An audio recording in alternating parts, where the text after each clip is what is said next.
Most Texans starting today can pack pistols without a license or training. Legally, it's called constitutional carry, permitless carry. Many police officers call it a bad idea.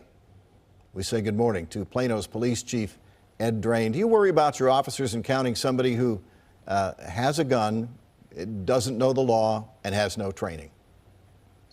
Yes, Tim, that does cross my mind. We train our officers very well on how to handle those situations. Most of our officers are going to assume that people are armed. Our dispatchers do a great job of asking the right questions on calls for service. But of course, every contact that an officer makes may not be related to a call for service. So yeah, that is something that I am concerned about. There were the same concerns when what is now called a license to carry in Texas came into effect in 1995. But the difference is that if I'm a license holder and I'm pulled over by a Plano police officer, I know that the first thing that officer needs to see when he or she walks up to the window is my license to carry. And that officer then knows that I have been background checked, that I am a law-abiding citizen, and that I know or should know the law. This is kind of a crapshoot now. No, you're right, Tim. And the reason a permit holder would know that is because they went through training.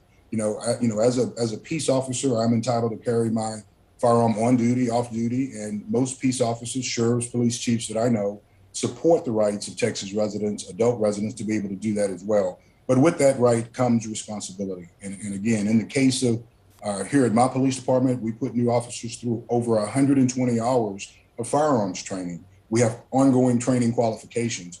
And the training requirements for the license to carry provisions that passed in 2015, there was not a lot of training in there, but it did talk about some key points. It talked about Chapter 9 of the Texas Penal Code, and that outlines on when deadly force is authorized. And I think that that's really important. And it also talks about, or most instructors talked about, safe gun handling. It talked about securing your weapon when you are out of your vehicle, because even with this new provision, Tim, there are still a lot of places that whether you have a permit or don't have a permit, if you're not a peace officer, you still can't take a gun into a lot of places based off by, and that's determined by the wishes of that retailer or facility manager or whatever. So a lot of those things are getting missed when we allow someone to turn 21 and just go buy a gun without a background check and without any training whatsoever. Right.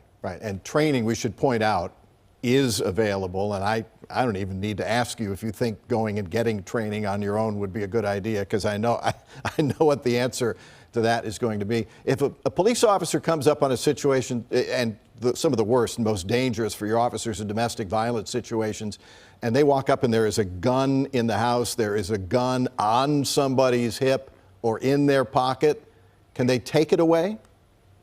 Yeah, absolutely, Tim. Police officers have always had that ability to temporarily disarm someone in confrontational situations like a domestic violence. You could potentially have a traffic crash where you've got people out debating about debating about who's at fault. Yeah, we can temporarily disarm someone in those situations. And if someone is not going to jail and they're otherwise eligible to have the firearm, it will be returned to them after the situation has been worked out. Okay, really quickly, out of time, two quick ones. Can I have a loaded gun in open on a car seat or a truck seat, legal or not? What about school parking lots and pickup lines, briefly? Can you have a gun in your vehicle, Tim? Was that the question? Yes, in the open. Yes, in the open. Yes, you may. Okay. Absolutely. And what if I'm picking up the kid from school in the pickup line? In the pickup line at school, well, it's going to depend on whether, if you're on school property, assuming the school has the appropriate signage up, that could be a violation. Okay. All right. I think a lot of this is going to be worked out on the run. And that's one of the key things, Tim, that we are having to train our officers on. There are the signage requirements have drastically changed with this new law. And from a training perspective, that's one of the key things that we're getting our officers to make sure that they know those. Yeah. Okay. And we should point out, if you see a sign that says you can't bring a gun and you're told to leave, you better leave. Absolutely. Chief Drain, as always, thanks very much. There are some gun safety courses out there. You can find them online. DPS is supposed to offer a free one. It's not available yet.